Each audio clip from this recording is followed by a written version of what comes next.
Hi, welcome back to Christine's Home Affairs. Every now and then I go out to my old sewing room and I go and caress all of that sample swatch fabric that I have in abundance. I go out there to try and get inspired and I just walk out because there's so much of it. Today I've decided that I'm just going to pick one and make something. So here's a sample swatch board. It is small enough that I should get something really quick made with it. It's got kind of a velour feel to it. And I think out of this I can make 4 products. It's got one decent sized piece and then you've got a couple of narrow strips followed by another big piece with a couple of matching strips. So there are 4 sets there. I have no idea what I'm going to make yet, but let's see if we can work something out together. Come along. So because there aren't too many pieces here, there's not much trouble I have to go to get rid of the paper on the back. Normally I would take this to the heat press and heat it up to get rid of the paper. I think I'll be okay today though.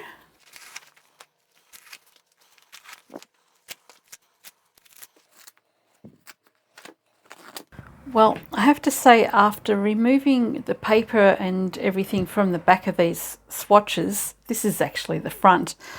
This is probably my most disappointing rescue mission for fabric I've had. So as the paper or the glue is coming apart, because this is a flocked material, all the flocking is coming away from the stabilised fabric. So all I've got left, after trimming all the useless bits off, are these. So rather than making 4 bags, I think I'm going to put these together to make 2 bags. So my plan so far, I've trimmed everything back and there's still some flaky bits here as well, but they'll be caught up in the seam allowance. So my plan is to attach the matching pieces. That'll be the front of a bag. This will be the back. Likewise here, that will be the front and that will be the back. We'll see how it goes. So the first thing I'm going to do is attach these 2 pieces on all the fabric. Once I've attached those, I'll top stitch and then I'll open it out and then I'll attach these sewn pieces to the longer piece. And then I'll top stitch those. Then if they need any stabiliser, I can take care of that after that's been sewn together. I tend not to worry about pins or anything when I'm working with small pieces like this. I'm really just throwing everything together. Once I've built up a piece of fabric, then I'll work out the sizing that I need for each of the bags.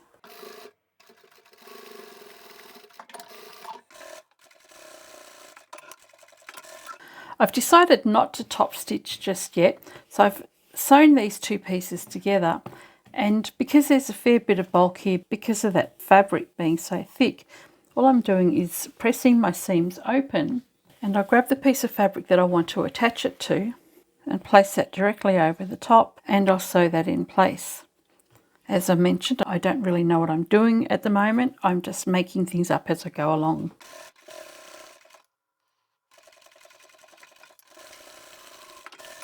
And for each of the other ones I'll do the same.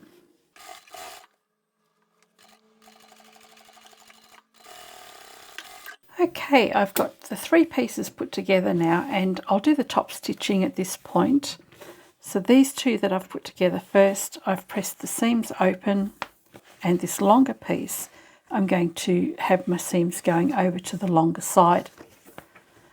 And that will distribute the bulk a lot more evenly. Finger press the seams open there and I'm going to stitch on both sides. And because there's so much variation in colour with these bags, I'm going to use a grey for all of them.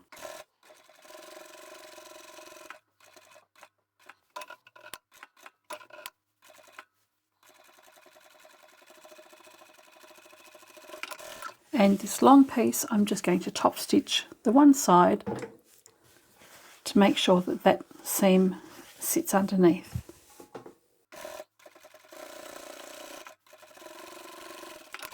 And I think that's starting to look okay.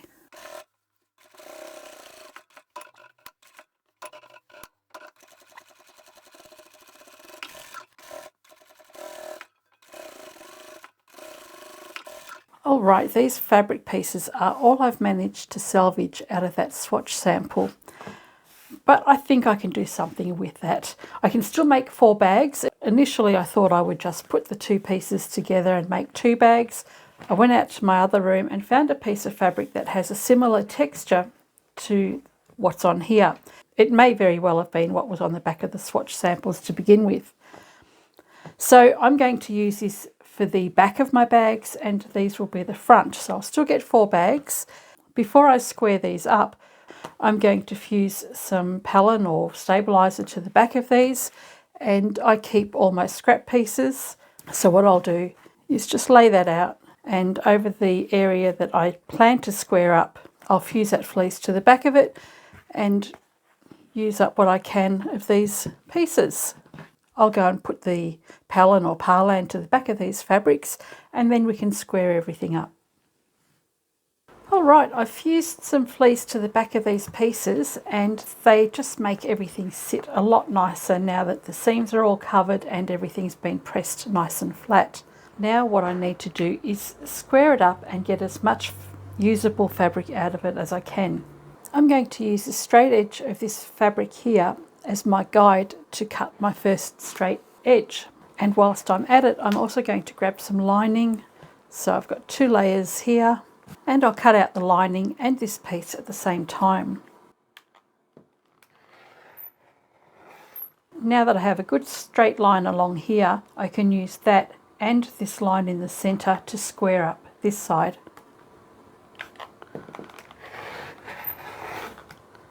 And then I'll repeat that for the other sides. So I find a straight line along here as my reference point, the straight line along here or here, and the more lines you can use to line everything up, the more square your product will be.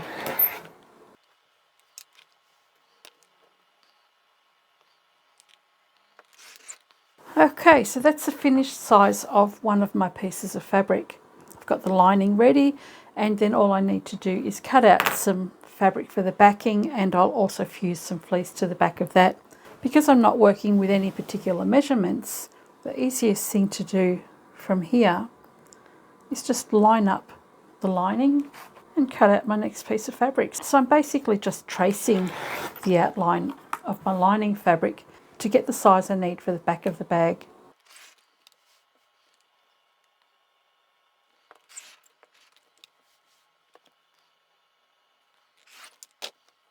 And once I've cut out my backing fabric, then I'll grab some fusible fleece. This is another scrap piece. I'll place that over the top and fuse that in place.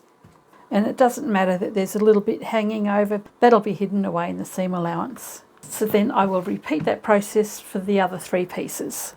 Okay, I have everything ready that I need for my bags. I'm intentionally not giving you any measurements for this today because I don't have any. All of these pieces, as you can see, are different sizes. So in this video, I'm just showing you how I work out how I'm going to actually make something. So no measurements are required. I've got all 4 pieces ready with my front and back pieces. The fusible is on all the pieces that are needed. And rather than having a piece of fabric left over, this is what I've used for the back, I've decided to make it my mission to use up fabric instead of putting it back on the shelf. I've put some fusible fleece on the back of this. The product that I'm using currently is called Parlan. If you need to find the details, that's it there. It's just like Matilda's Own or a really lightweight Palin. Very nice to use. If you're in Australia, I do have this on my website as well. So what I've done with this piece, I've just squared it up and cut some lining pieces for it as well. This is going to be a boxed bag. And I'll show you how to do that in a minute. So let's get back to these ones. I still have no idea which orientation they're going to be, and I think that that's actually nice the way it is. In fact, I think all of them are right the way they are. So I will put a zip in along the top edge of these, along one of these long edges here, and along the top edge of that one. And I've also got to put my labels on. I haven't actually decided whether I want to use my new labels. They're going to be quite big on this pouch, or whether I use my old labels. It's a nice straight line, isn't it? This label is going to hide that wonky line. I think I might put that there. We'll see how it looks at the end. And the other two bags are just going to have my regular labels. And for this one, it's going to be a boxed bag, so that will end up sitting down like that with the zip at the top. It's a nice masculine colour, and rather than, even though that will look, I don't actually like that on there, I think I will actually go and put this on there.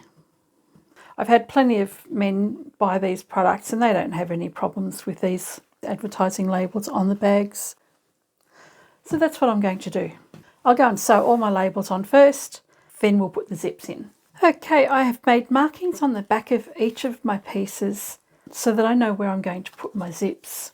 I'm putting tabs on the end of my zips. So what I've done is measured from the outside edge, I've measured in 2.5 centimetres or 1 inch. That will be where the tabs finish on the bags, and the zip will be within that area.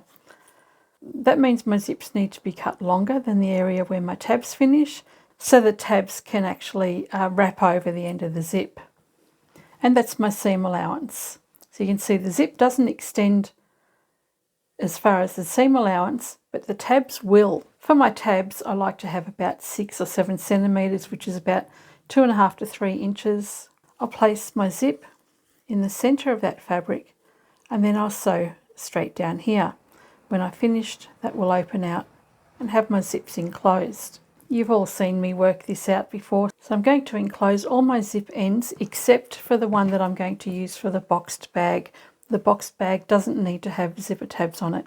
And because my zips are all different sizes, what I've done is put a white mark on the back of my zip here and a white mark on the fabric for this bag. I've put a green mark here, and there's a green mark there, and a yellow for this one. And this one I don't need to mark it at all. That way I can take all my fabric and all my zips to the machine together, and then when I come back and separate them, I'll know which zip belongs to which bag. That means I can wrap all my zip ends all at once.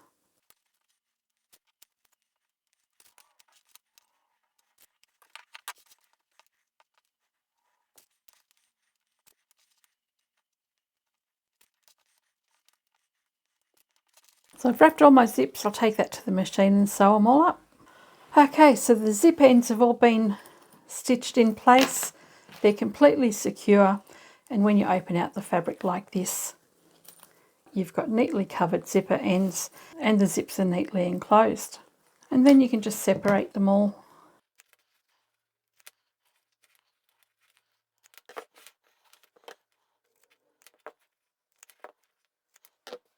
And we'll find the accompanying bag.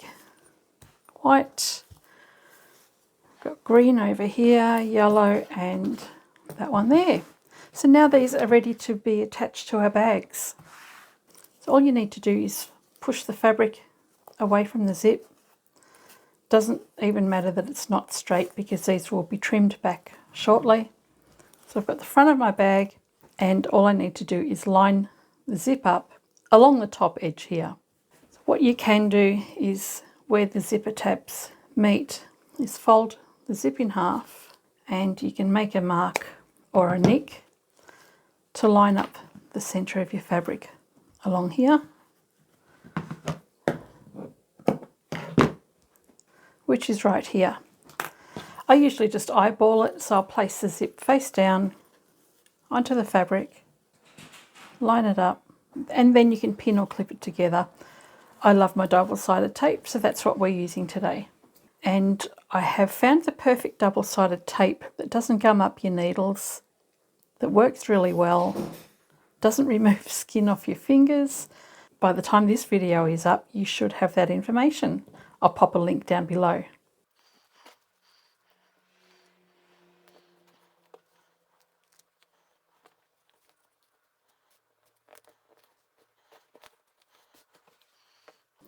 I'll run some more tape along here and place one of the lining pieces on top. And I'll repeat this for the other bags, and I will also do the same for the boxed bag as well, even though that doesn't have tabs on it.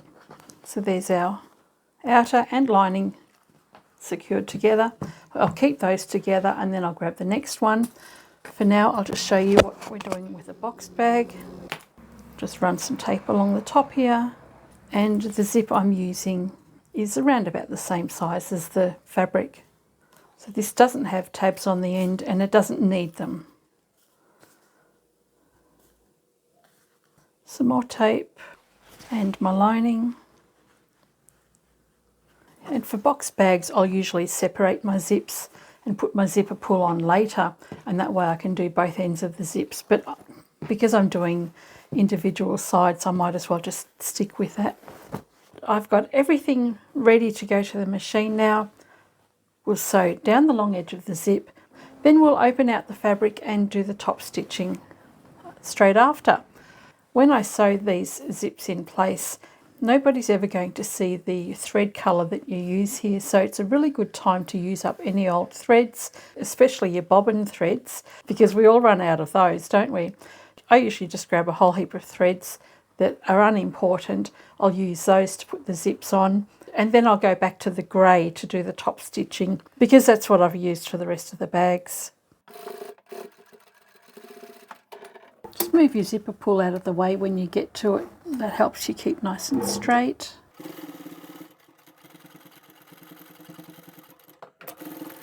I've decided to hold off on the top stitching for now because I want to get the other sides on. Then I can put the right threads on that I need to. The only one I did top stitch was the boxed bag. Again, I'm going to run some tape along the top, line up the side edges, and then line up the top edge of the zip with the fabric. Run some more tape along there, and we can grab the other piece of lining, line up those sides again, and that's ready to sew. For this one, grab the back fabric, double check that you've got the right pieces, run some tape along the top there, and we'll place right sides together. I'll line up the side edges before I line up the top.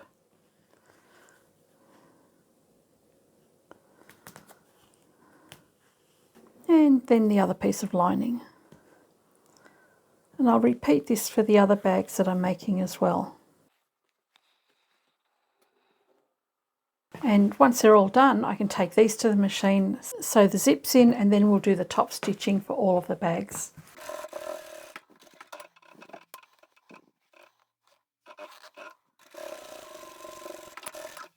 Alright, to top stitch, you want to spread the lining away from the zip.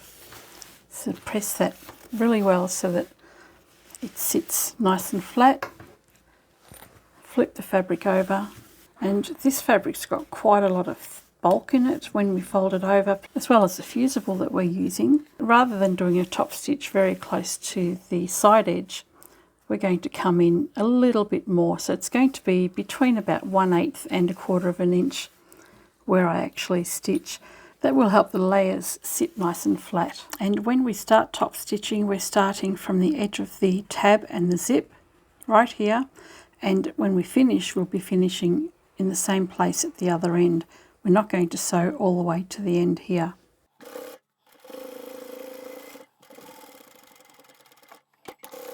And for the other side, you'll do the same thing.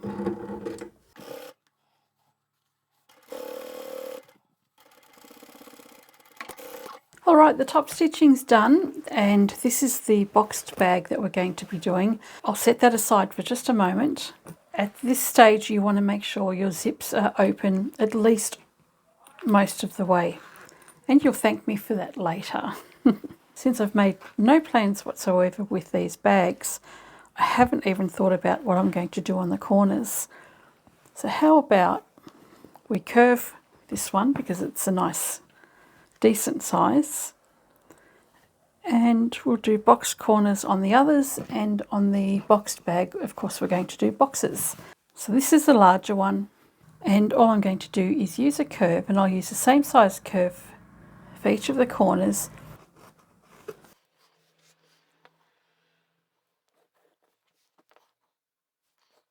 At this point, if you want to, you can trim your zipper tabs back just to have them in line with the edge of your fabric. Bring the tab to the back, line up the side, Repeat for the other end.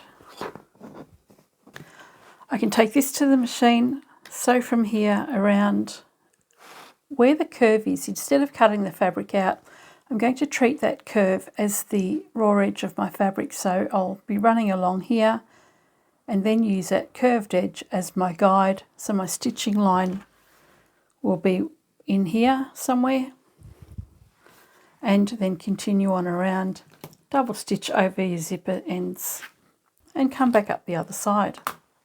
And with this boxed bag, what we're going to do is cut out the corners a little bit bigger.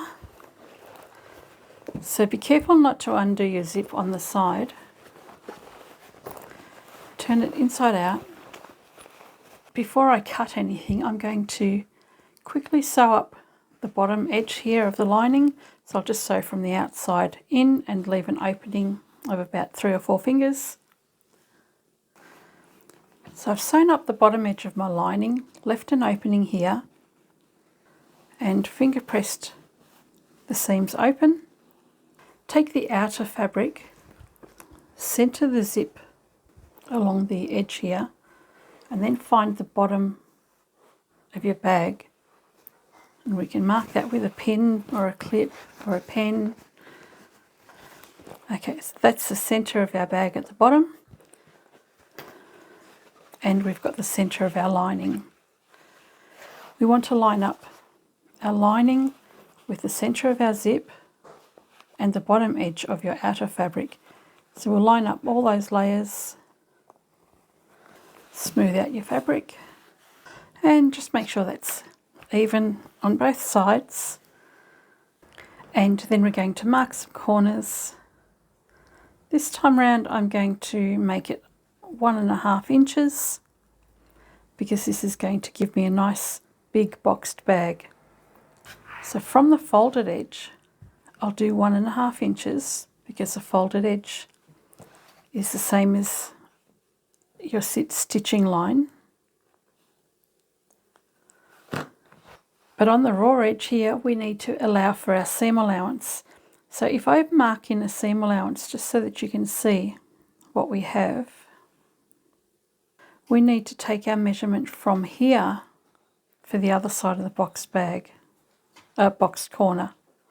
If I don't make an allowance for the stitching line, this is what's going to happen. The measurement from here to the edge is 1.5 inches or 4 centimetres on both sides. But the measurement from here, from this end in, is almost 2 inches or 5 centimetres, only 1.5 inches or 4 centimetres here. So although it looks like you're making a square here and a rectangle here, if you don't make an allowance for your stitching line, you're going to have a rectangle on this side, not a square. It'll have an impact on the way your box corners sit. If you need to, then draw in your stitching line so that you have a reference point to work from, or just add it to your measurement. From the stitching line, I'm marking in my 1.5 inch square. This one here I'll have to redo. So it helps to be able to visualise that stitching line, and then you can see a nice square corner there. We can cut that out on all the layers.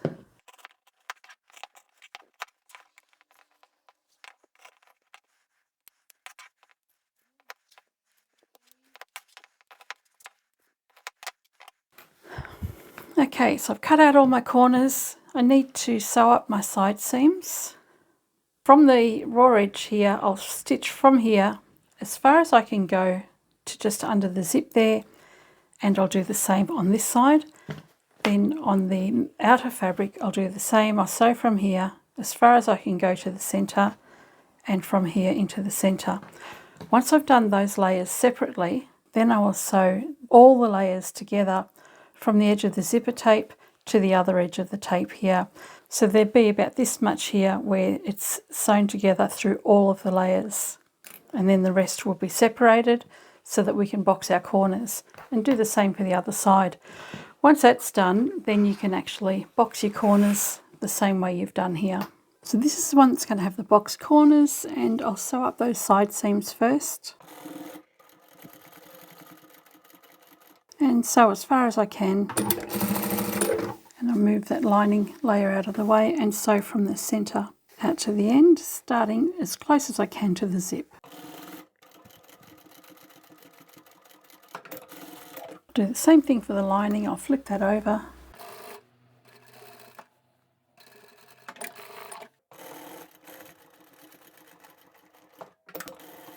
And then once those layers have all been sewn, I'm going to join up the stitching line from here to across here.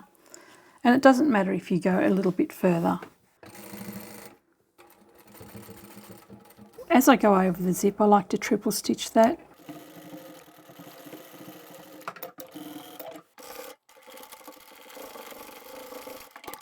And that's secured all of these layers together just in here.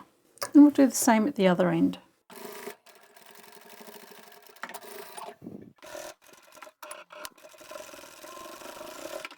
After that, I'm just going to box my corners.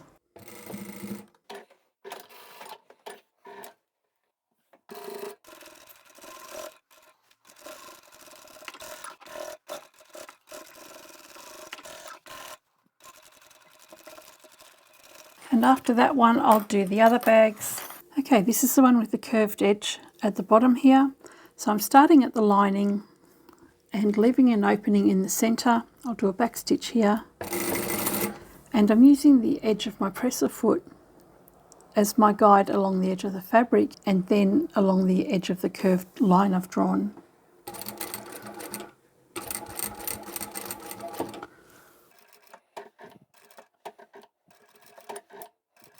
And then as I come up to the straight edge, I'll just continue sewing.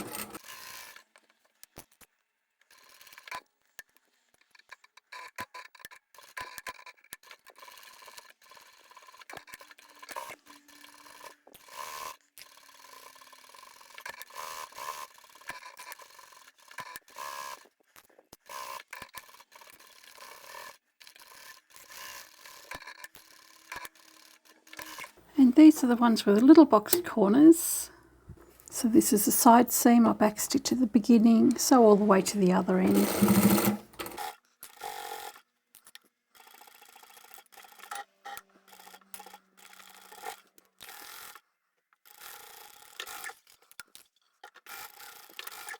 Before I mark out the corners for this one, this is the lining here. I've sewn from here all the way around, come back around, and now I'm going to cut out my box corners. For this one, we're just having a 1/2 inch box corner from the stitching line, or 1.5 centimetres roughly. They're only small bags, so we really only need a small corner cut out, and cut those out.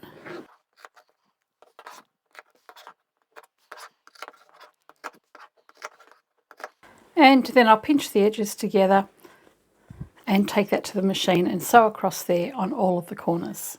There's quite a lot of bulk with the fleecy and the thick fabric, so I'm going to go over this a couple of times.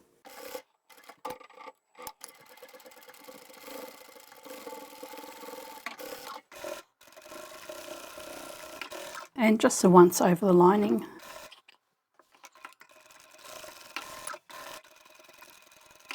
Okay, with this one here we can cut off the curves.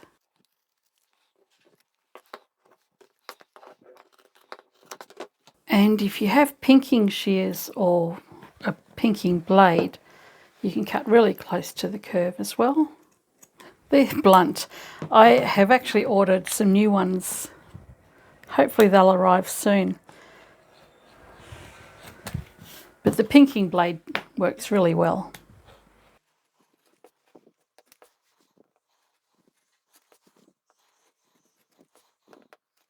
And we can turn that the right way around, have a look at that, and also the boxed one and the other one. And now that I've finished, I'll just close up the bottom there by sewing straight across.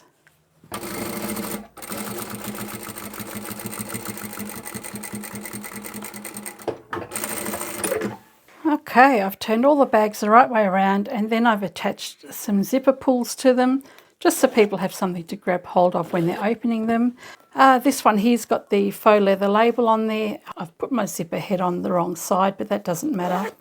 And what I've also done is put my other label on the inside. So these ones here all say handmade in the Gambia. It's my business name and the name of my website. So that's my little advertising bit on all of my bags. And that's just something a little bit nicer, which I think suits that particular bag. And I've covered up that crooked line as best I can. And there's the back of all of the bags. It's a great way to use up some really plain fabric just by adding it to something that's a little bit more decorative. With the fabric that's left over, I've just made up this boxed bag as well. So what do you think? Given the amount of trouble that I had with the fabric when I was pulling them off the backing paper, I'm actually pleased with how these have turned up. The flocked fabric is so delicate, and I think if I scraped along the sides, the flocking would come off quite easily. So given that I had very little to work with, I'm happy that these have turned out the way they have. And I've even got a bonus bag out of that big piece of fabric that I used for the back of these bags. I hope you've enjoyed my thought processes, how I go about starting with nothing planned at all. Most of the time with these swatch samples, I just let the fabric talk and tell me what it's going to do. There's no right or wrong way in how you've got to go and construct these bags. We've got the curved bottom here. We've got square corners on these ones here. And I could just as easily have gone and made boxed bags with this fabric as well. Would have been a bit small and fiddly, but I've done it before. I had no plans whatsoever with this. That's why I haven't provided any measurements. This video is really just to show you that you can make anything with any of these pieces of fabric. You don't have to have one big piece of fabric to make lots of different types of pouches and bags.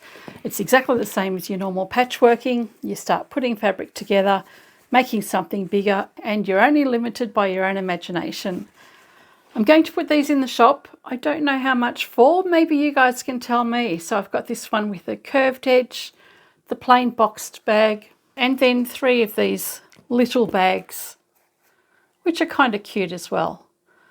What do you think I should sell these for? Don't forget, in Australia, everything's expensive.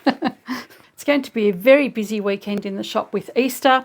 The caravan park's absolutely chockers, so hopefully I might even sell some of these. I hope you've enjoyed this video, and I shall catch you next time. Bye for now.